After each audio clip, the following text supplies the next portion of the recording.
on the siren. But it is still the biggest ever blowout in showdown history. The Adelaide Crows have demolished their crosstown rivals and sent a message to the rest of the comp. Yeah, the showdown loss was obviously hugely disappointing. One of the probably worst losses I've had in my time at the club, and we certainly weren't looking forward to getting down in the rooms after that one. We were all pretty ashamed of the effort, and there was a lot on the line as well, so not the kind of game you want to put out. No, it was terrible. It was a really poor performance. It was dominated from the start till the end, and unacceptable. You know, we got smashed in every area, and we can acknowledge that the opposition are a very good side, but unacceptable. Dwayne, a magnificent day here at the Adelaide Oval for the big game between Port Adelaide and Collingwood. It's a stark contrast to the wind and rain of last week, and the Power will certainly be hoping for a much different performance because they put in a showdown shocker. For us, the Collingwood game couldn't come quick enough. You know, we were really disappointed about what happened the week before, and there was plenty of media scrutiny around it, and rightly so. So just couldn't come quick enough, and we were eager to make amends. And after a scrappy start, I thought the boys really got the game going well. On the bounce for Archie. Now Pittard, drift to the 50. Need backs himself, backs his pace, backs his skills, and puts it through. Over to Robbie Gray from the pocket. Thought about it, just enough to kick the goal. Can't give him time for that. Just before half-time, Robbie started to get his hand on the ball a little bit. I guess he was just being Robbie. Some of the things he can do with the footy out on the footy oval was pretty special. He kicked a pretty freakish goal and got the momentum going our way. That was unbelievable, Hutto. Not sure I've seen too much of that before. That was Harlem Globetrotter stuff at a critical time. Oh. Howard.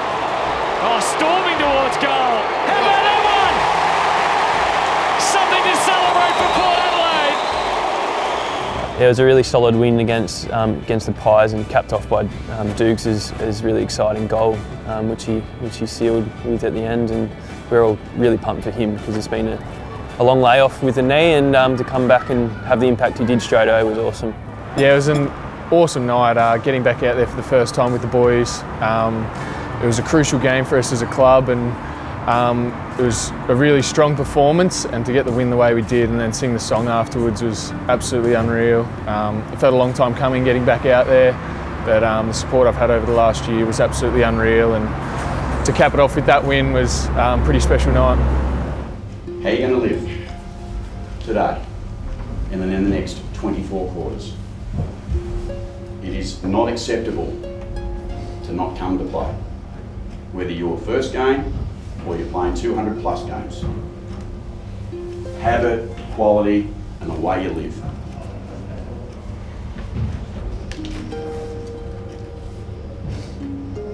It's not fake. It's not an emotional thing. It's what you do when you're in the contest. It's how you get after them when they get the ball back. It's how you hurt them when we get the ball back off them. Ready for the challenge? When you leave the room today, don't leave the room being confused what's expected of you. Habit, quality, and a way of living. No one go out there today and not play that way. This is our time, our moment. It's hot footy. Let's play that way. Go, please. Missed 3 weeks with a broken arm. Amazing. Scramble towards goal to stand. That's what you're after from your big ruckman. That's a huge goal for Port. Obviously, the Western Bulldogs being reigning premiers, it was their last opportunity to really keep their finals hopes alive. There was a lot riding on the game, and we knew it was going to be a fairly physical scrap. Houston gone, wrapped up. Houston. He's holding his shoulder at the moment. He's in a world of hurt, man. His right shoulder. And he held his arm as well. I'm not sure it's even back in the socket. He might still be out. It's popped out. Yeah, he's coming off easy in all sorts at the moment. He just Wind this time, Dale. Short to wide, he waited, and he's hurt. There's a knee right into the rib cage. So you feel a bit hurt him as well.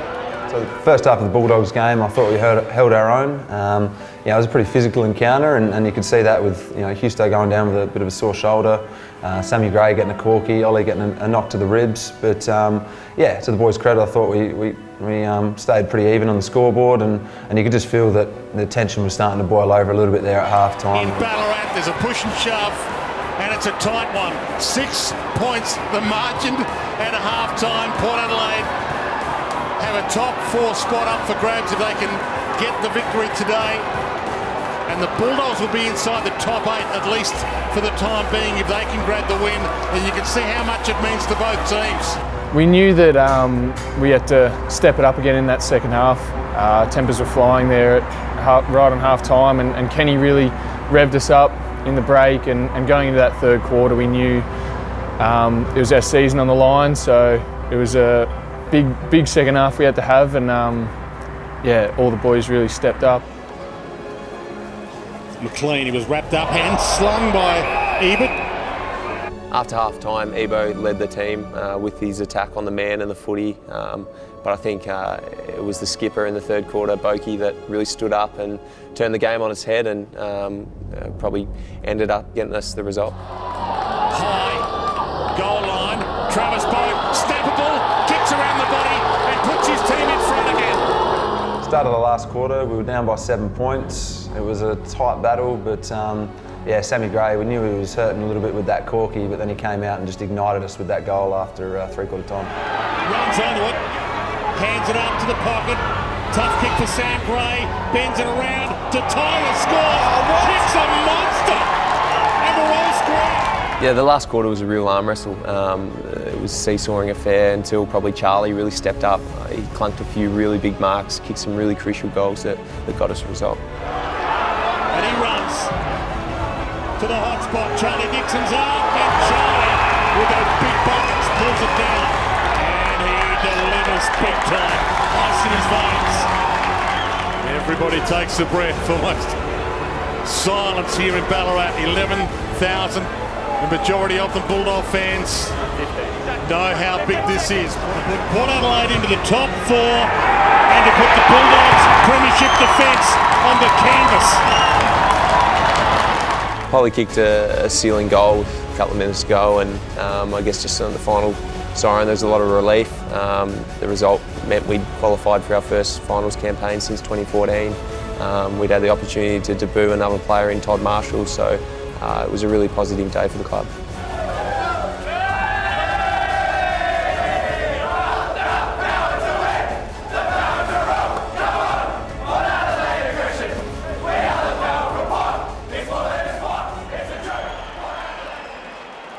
Let's not forget Sydney beat Carlton by 81 points. Port Adelaide really need to win this game tonight.